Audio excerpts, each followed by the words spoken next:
What's going on, everybody? It's your boy C-Zar, and we are talking about two different cryptos today. We're going to be talking about Covalent CQT for the unleavened Baptist himself. Got this one for you, my man. And then we're going to be doing Buddha for Mr. Bitcoin Busa as well. Shout out to both you guys. Hope you're doing well. Without any further ado, let's get into this. So Covalent, man. Very, very bullish looking chart. One of the more bullish looking charts in crypto. The only thing that's bad about it, if there was anything bad about it, is that there's not a lot of historical data, right? It's been around since 2021. New charts, anything can happen, right? Like, you really don't know what can happen with these things. But for what it's worth, this is a very good look. Like, it really is a good look. This is like a classic bottoming pattern. This is actually an Eve and Adam. It might even be an Adam and Adam, because it does kind of have that. Oops, that wasn't too right, was it? It does kind of have this V shape to it, V and V. But to me, this is more of like an Eve. Anyways, whatever. Looking at it right now, things are doing really well. You know, we're up about 25.9% this week. We got about a day left in the week to go. A lot of things have been stagnant or have retraced since like the past couple weeks, right? Since like Christmas and everything like that. And this thing just keeps going, man. I want to look at the RSI real quick. Yeah, but that looks about right, man. It's very hot on the RSI right now. It can get hotter. It can definitely get hotter. But what you've got here is a low and a lower low in the RSI while maintaining higher lows in the price. It's hidden bullish divergence, generally in an uptrend, which you've been in right now. That marks continuation, right?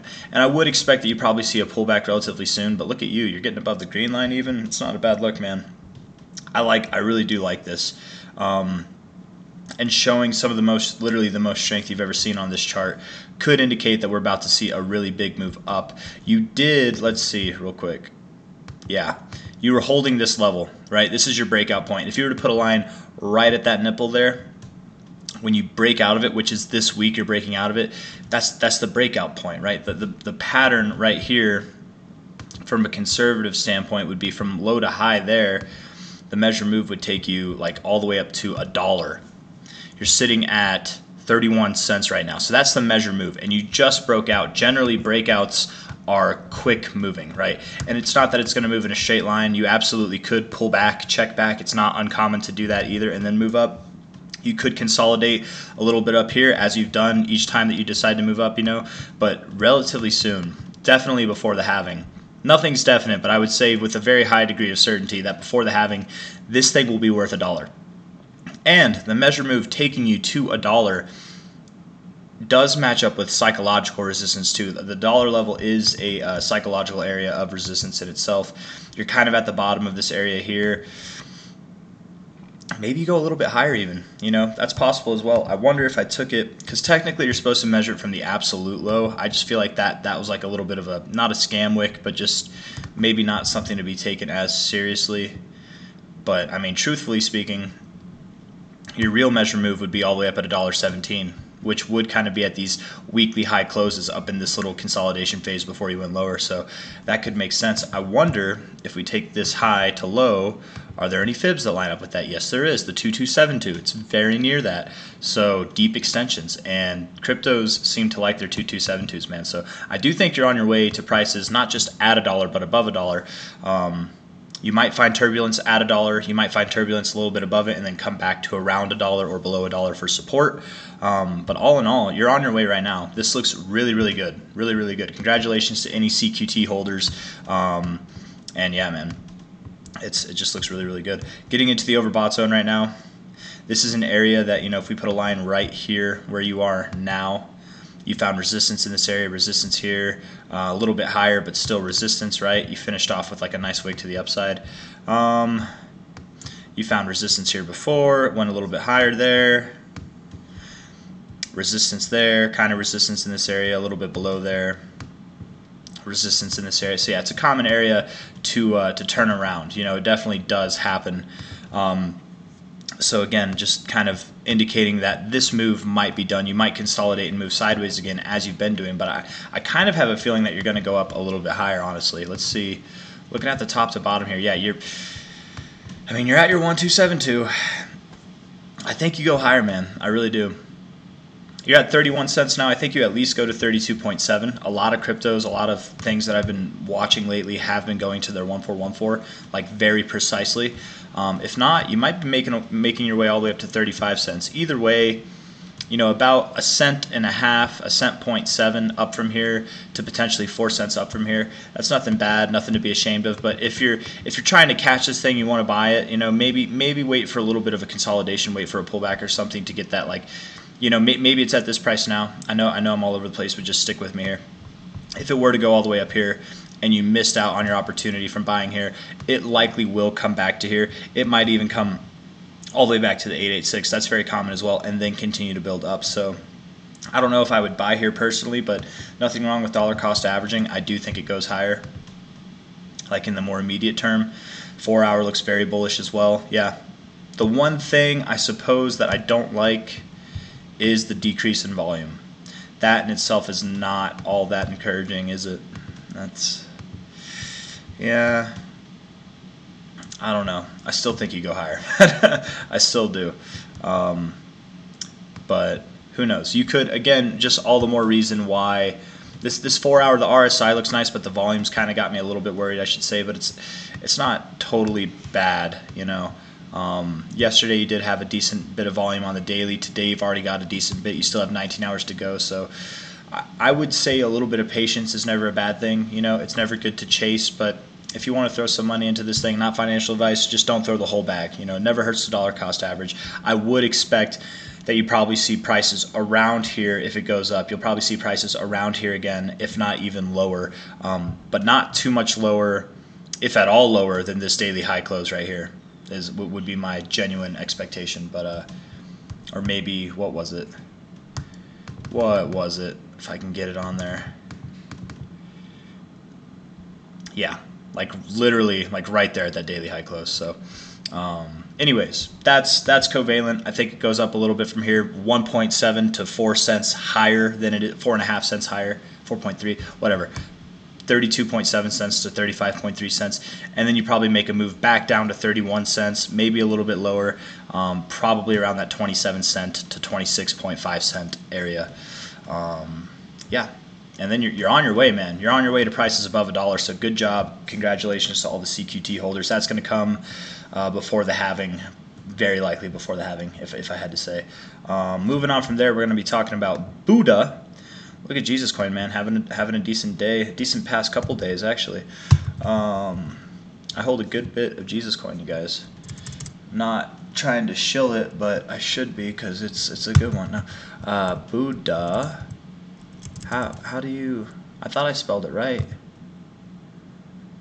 Oh, I did AH. It's HA.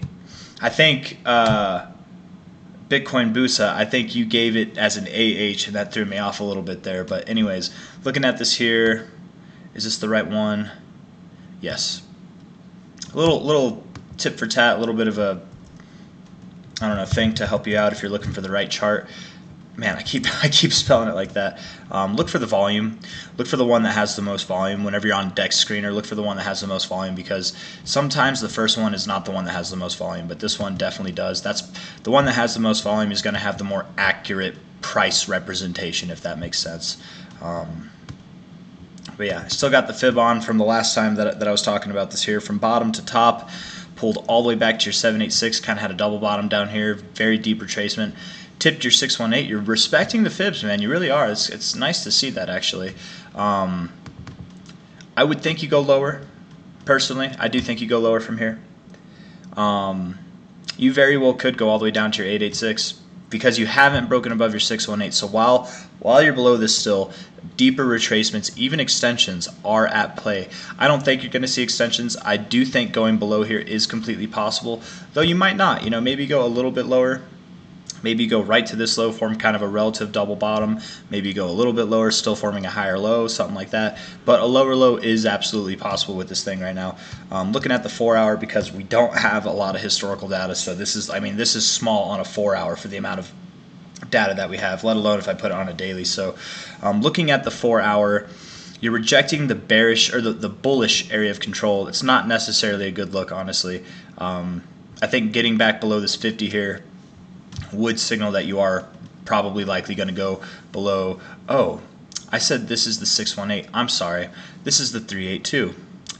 Well, now, that changes things a little bit. See, on my other chart, if I go here, the 618, the 1618 is orange. I used to have the 618 as orange, so that threw me off, actually. Went up to the 382. This is looking a little bit more productive now, actually. I would expect that you hold that 618. I kind of, because of the way this looks now, I'm sure some of you caught that. You're like, what are you talking about? That's the 382.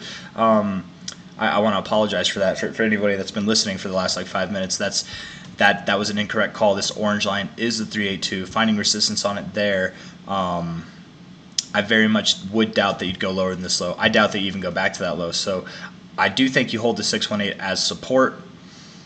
You know, Bitcoin might tank. The rest of the crypto market might tank. It might see like a quick sell-off with the ETFs getting denied. No, it's not proven, but I'm fairly confident that they are going to get denied.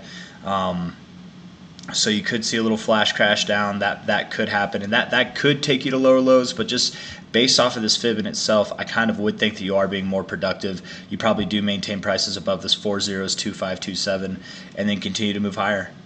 But it's a very new chart, very new chart. Anything could happen. Like, you really could just like go all the way down. Like, you could, I mean, something like that could really happen, right? You don't know. I don't know too much about this thing, so buyers beware. I would think you go a little bit lower from here. Is the main thing that I'm trying to say. Yeah.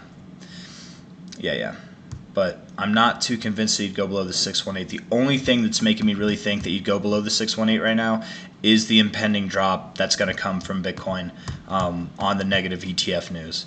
And that's a theory. That's not proven, right? That might not happen.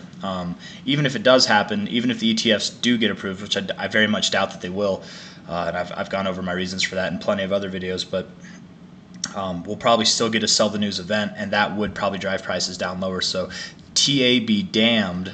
For once, I'm going to go with like the news, but like to the opposite of what the news is, and say that you probably do go a little bit lower, actually.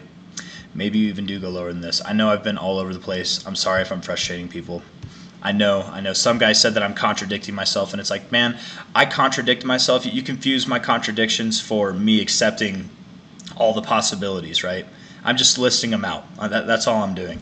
And the fact that based off of like what I know about TA and what I know about fibs, this is telling me that it wouldn't go below the 618. That does contradict with what I know about sell the news events and what I know about crypto and how it reacts with Bitcoin. If Bitcoin sells off, most cryptos, not all, this could be one of them that's exempt from it, but most cryptos do sell off too. And if Bitcoin drops 1%, other cryptos drop 2%, 5%, 10%, you know, so this thing absolutely could see a lower low. I still don't believe that you'd go lower than this, but who knows, man. It's a really new chart. It's hard to say. All I can say is that both the 1 hour and the 4 hour do look bearish, so I'm going to end it with that. If you liked the video and it didn't give you too much of a headache, hit that like button. Subscribe if you'd like to see more. I appreciate all of you very much. Thank you for coming, and I will see you on the next one. Take care. Bye-bye.